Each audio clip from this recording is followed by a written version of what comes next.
Hi, I'm Mark Gaylor for markgaylor.com, and I want to look at some of the Finder and Monitor custom settings that we can set up on our Alpha cameras.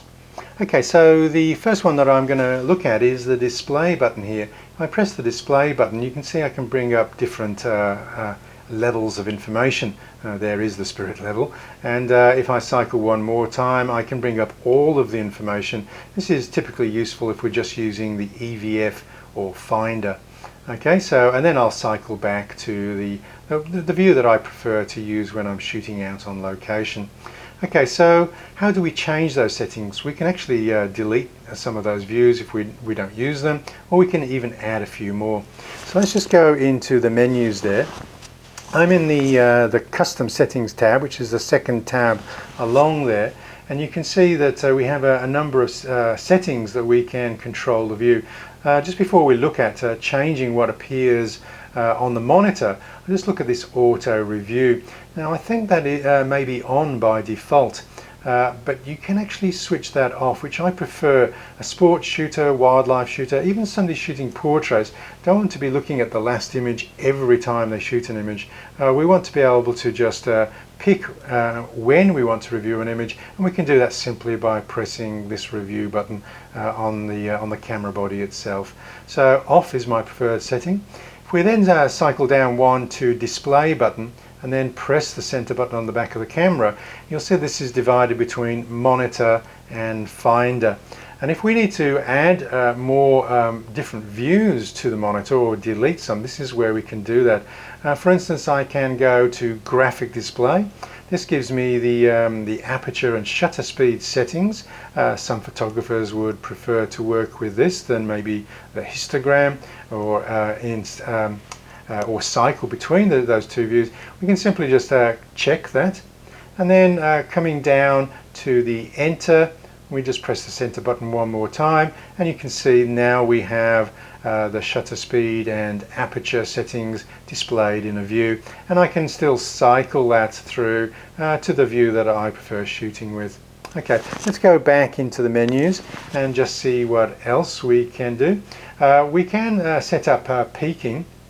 The peaking level and peaking color. This is especially useful for people who shoot in manual focus, and that is a way of deciding whether our subject is sharp or not. Okay, let's also look at this live view display. Okay, we're in the third tab. I have to say some of these settings do tend to shuffle around as new firmware upgrades and different models appear, so you may have to hunt in different numbered tabs when trying to find these. But setting effect on is a very useful setting in 99% of all situations. We're getting a preview of what the image will look like in the Finder or on the monitor. But there is a situation where this doesn't work effectively, and that's when working with flash in a studio. The camera has no idea that a flash is just about to appear, and so we can get a very dark view with the setting effect on. Okay, because it's going to assume that the shutter speed and aperture is what you're using to shoot in a very dark studio, and we'll be telling you that it's underexposed and giving you that dark preview.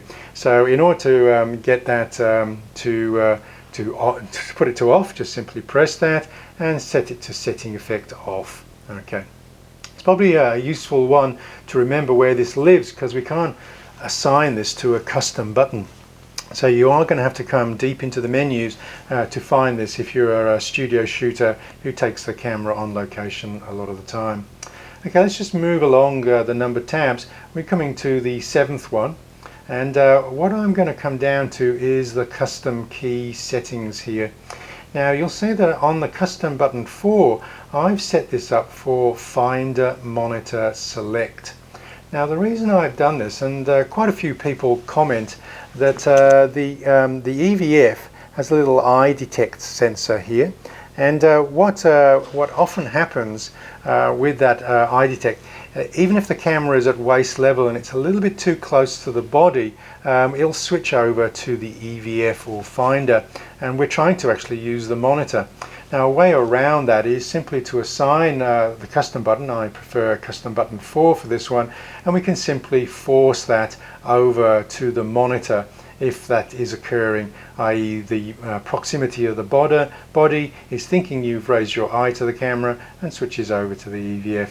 So just pressing my custom button will automatically put the view back to the monitor. An incredibly useful override there.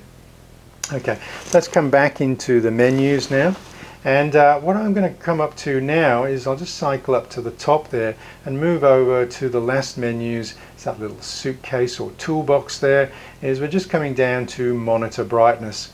Now if you're out shooting on location in very, very bright conditions, the monitor brightness set to its default setting is probably not going to give you a great review, and Sony has got an answer for this. Is we simply go into the monitor brightness and click the center button a second time and just simply set sunny weather, and the brightness and contrast of the monitor now will jump, so we can really see and review the images using the monitor in sunny weather. Typically some photographers will just not try to do this, they'll just be using the EVF or finder instead. But if you are trying to maybe share an image with other people, then certainly don't forget that sunny weather option there. I'll just switch back to manual. You'll see even in manual I've adjusted the monitor brightness up 1 just for a little bit more control when on location. Okay, so that basically sums up the custom settings, or the settings that we can use to modify, to control or perfect the setup for the finder or EVF and the monitor or LCD screen on the back of the camera. Okay, thumbs up if you've enjoyed the information, and I'll catch you online next time.